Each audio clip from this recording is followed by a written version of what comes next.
esto, no se llega a plasmar en la música por una razón muy pragmática, muy trágica también. La calidad, por eso es que marco yo el periodo hasta Orejón y Aparicio, la calidad de los compositores, precisamente por el tema de la apertura a lo universal, baja muchísimo en la mitad del siglo XVIII. Es decir, después de esta caída de Lima, ¿no es cierto?, la llegada de música, de métodos, de enseñanza musical a la europea baja enormemente. Entonces, es ostensible que la calidad de la música de fines del siglo XVIII no es la misma que encontramos a principios del XVIII, de ninguna manera. Es más, lo barroco se asume aquí con gran facilidad, ¿no es cierto? Y los valores musicales del barroco están. Sin embargo, la influencia de los estilos posbarrocos, ¿no? Digamos el neoclasicismo, el estilo galante, llegan aquí de una manera muy velada, muy poco. Hay algún compositor a principios del 19, en una época de resurgimiento, en la época que llega el maestro de capilla Bolognesi aquí, ¿no es cierto?, donde hay en el neoclasicismo, bueno, acá tenemos la famosa figura del presbítero maestro, en la época del virrey Abascal, ¿no es cierto?, que hay un resurgimiento, y hay un personaje que precisamente se va a ocupar de reponer las obras de Orejón y Aparicio, y de valorarlo como, en esa época se valora como algo importante de la tradición musical peruana, y se comienza a tocar su música de nuevo. Me refiero a Melchor Tapia, un compositor donde uno ve una artesanía, una técnica que no es la de Haydn y Mozart, ni viene de la influencia vienesa, sino viene de las mismas influencias que ha tenido Haydn y Mozart italianas. Es decir, el estilo de Haydn y Mozart no viene de Viena, nace un poquito de Italia, ¿no es cierto? San Martín y compañía, eso también llega por aquí. Y se ve otra vez como que en Peralt, en este Tapia, renace otra vez un oficio musical. Sin embargo, he buscado en las obras de Tapia rasgos mestizos, y los he encontrado paradójicamente en compositores menores de su época. Es decir, parece que no llegaron a conjugar la técnica, la gran técnica, con esta pretensión, digamos, de hacer una música que fuera más marcadamente criolla. Sin embargo, hay algo que quiero señalar en Orejón, y que lo hemos escrito ya hace varios años.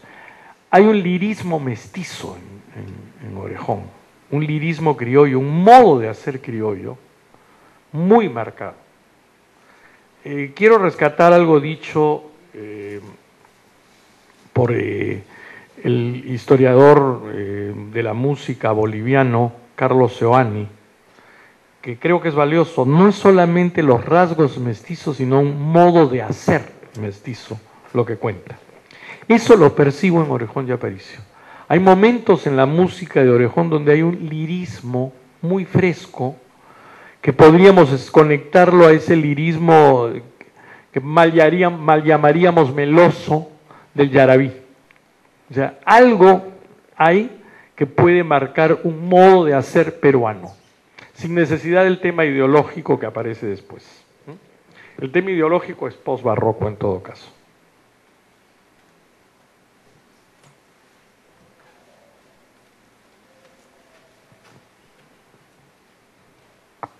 Profesor, he tenido la ocasión de leer en varios autores, entre ellos el padre Rubén Braga Suarte, la importancia que tuvo la música en el proceso de evangelización de las comunidades aymaras, quechuas y otras, ¿no?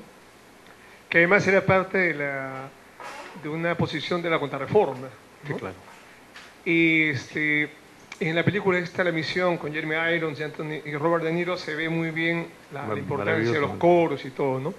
¿Qué hay, y habiendo surgido esta concepción de las reducciones en Lima, qué se ha investigado sobre la música? ¿Hubieron compositores jesuitas? Me gustaría conocer un poco sobre eso y vincularlo también sobre la creación de la música barroca en los idiomas nativos. Muy bien, muy bien. Es una interesantísima pregunta. Yo creo que podemos hablar de varios barrocos en América del Sur. Está el barroco misional jesuita en las zonas donde estuvieron los jesuitas, ¿no? Está el barroco citadino, el barroco urbano, en metrópolis como Lima o como Cusco. Entonces, hay varias estéticas musicales en el barroco que coexisten. La presencia, esto es importante, la presencia indígena, por ejemplo, en la música en Lima, está muy marcada entre los músicos, es decir, se valoraba, por ejemplo, a los tocadores de chirimías y de cornetos y de sacabuches de Surco. Los indios de Surco eran valoradísimos, es decir, veo en los documentos del archivo el precio que pagaban por la ejecución de música por estos indios era altísimo, es decir, valoraban mucho la calidad de ejecución. Pero vamos a plantear una cosa, hay una fase de la iglesia que podríamos llamar la iglesia misionera y otra fase que es la iglesia institucionalizada, ¿no es cierto? En la época misionera, después del tercer concilio limense, se da mucho la práctica de cantar en quechua. Está el famoso trabajo de Jerónimo de Oré, el símbolo católico indiano, oraciones traducidas al quechua. Es muy necesario para ellos en ese momento. Pero luego en la fase ya de la iglesia institucionalizada en el siglo XVII, en Lima, como que no es algo que necesitan hacer. No hay ninguna razón por la cual se proscriba cantar en quechua, al contrario, es avanzadísimo. Piensen ustedes en una época post-reforma, ¿no es cierto?, post-contrarreforma, si es que yo no creo en el término contrarreforma, sino en la reforma católica, digamos, ¿no es cierto? Después de la reforma católica, que se cante en América en quechua o por ejemplo en México, que hay maravillas en lengua náhuatl, ¿no es cierto? Es por un momento, por una necesidad evangelizadora precisamente, una necesidad de acercamiento. Pasado este periodo, con la iglesia institucionalizada, no tiene ningún sentido que yo emplee lamentablemente o no, es un hecho histórico, ¿no es cierto?, fríamente.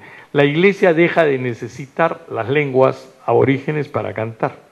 Y es evidente que en la Catedral de Lima no hay ninguna razón para cantar en quechua. La Catedral de Lima aspira a cantar como canta la iglesia de San Pedro o como canta la Catedral de Sevilla o de Toledo, es decir, en el más refinado latín posible, ¿no es cierto? Entonces, como que no corresponde a la iglesia institucionalizada ya, ¿no? Pensemos, la capilla se forma en 1612 al modelo de la Catedral de Sevilla, ¿no? Esa iglesia no requiere ya esa labor. Sin embargo, sí se mantienen las doctrinas. Sí se mantienen las doctrinas. Por eso creo que es pertinente hablar de varios barrocos, varias estéticas. En las misiones jesuitas, obviamente, pero no encontramos música en las misiones jesuitas en idiomas de la zona. Todos en latín y en castellano, ¿no es cierto? O sea, como que fue dejándose de lado. Acuérdense ustedes, hoy día se postula que el quechua fue extendido no por los incas, sino por los españoles para hacerse de una lengua andina universal, ¿no es cierto? Entonces, como que usaron el quechua en ese momento, pero luego se dio un proceso de castellanización que impidió que esto fuera así. Ahora, que cantaban en latín, yo estoy absolutamente seguro que todo el que iba a la Catedral de Lima entendía perfectamente lo que estaba todo el mundo cantando. Además, hoy día decimos música de élite, nada más distante de eso. Es decir, la música que escuchaba todo el mundo en el barroco era la música que se cantaba en la catedral. Al teatro no iban las damas serias y nobles, ¿no es cierto? Iban a la catedral, donde también iban las otras damas, ¿no es cierto? O sea, la música de todos era la música de la catedral. Sí, mi pregunta, dos preguntas, pero una es casi en la misma dirección que la del señor.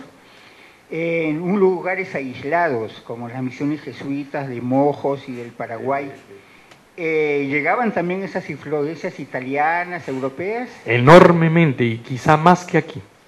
En las misiones de Chiquitos, por ejemplo, se ha encontrado música de Domenico Cipoli, Y es más, Domenico Cipoli, que por años lo tuvieron como un compositor italiano que había muerto muy joven y que había compuesto una linda música muy joven, ¿no?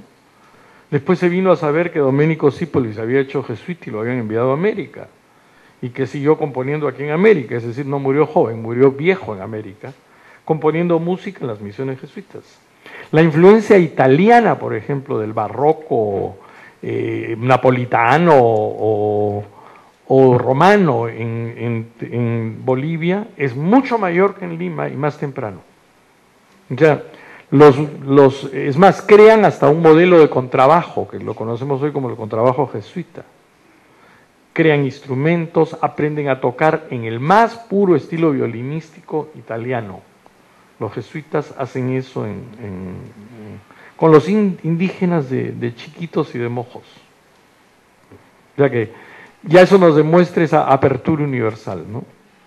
Y mi segunda pregunta era, puesto que hay toda esa riqueza que es parte del patrimonio de Lima, ¿por qué no hay más festivales, conciertos en los cuales se hace conocer toda esta música que finalmente parece que es el patrimonio de un pequeño grupo de intelectuales? Bueno, me auno a su pregunta, me auno a su pregunta con gran vehemencia y gran interés. Es decir, creo que no hay eso, porque todavía lo estamos un poco, creo que todavía la responsabilidad social ante la cultura, ante el arte, todavía es un tema muy nuevo en el Perú. Todavía es un tema muy nuevo. Ciudades como Cajamarca, como el Cusco, como Ayacucho, Huamanga, como Lima, deberían tener festivales de este tipo de música, como los tienen exitosísimamente en las misiones jesuitas. Hace 25 años los jesuitas, en Chiquitos se realiza un festival mundial de música, ¿no es cierto? Quizá el clima de Lima sea, o esa, habría que preguntarle un poco a Toynbee eso, ¿no es cierto? No tenemos los retos del clima ni del ambiente, ¿no? Es algo que está pendiente y es algo modestamente en lo que estamos nosotros, ¿no? Tratando de ir por ese camino. Siendo las 9 de la noche, les agradezco a todos su presencia, pero sobre todo quiero agradecer al maestro Quesada, porque creo que nos ha dado un estímulo a nuestra sensibilidad musical y a nuestro amor por el Perú también. Por esas dos razones, la música es universal, lo hemos podido confirmar con los pasajes que ha visto, que nos ha hecho conocer, pero hay un amor particular por lo que hemos vivido y por lo que podemos hacer. Y más, esas últimas preguntas llevan a una responsabilidad. Me pregunto yo hasta qué punto cada uno de nosotros puede colaborar para que este festival con el que sueña el maestro Quesada se pueda realizar. Ojalá, en todo caso están invitados al concierto que va a ser aquí el 25 de junio. Junio, ¿no es cierto? Muchas gracias, Katy Durán. 25 de junio, el día siguiente del solsticio de verano, tendremos aquí al maestro Quesada y ojalá que nos podamos reunir y tengamos buenas noticias sobre un festival posible. Muchas gracias y buenas noches a todos.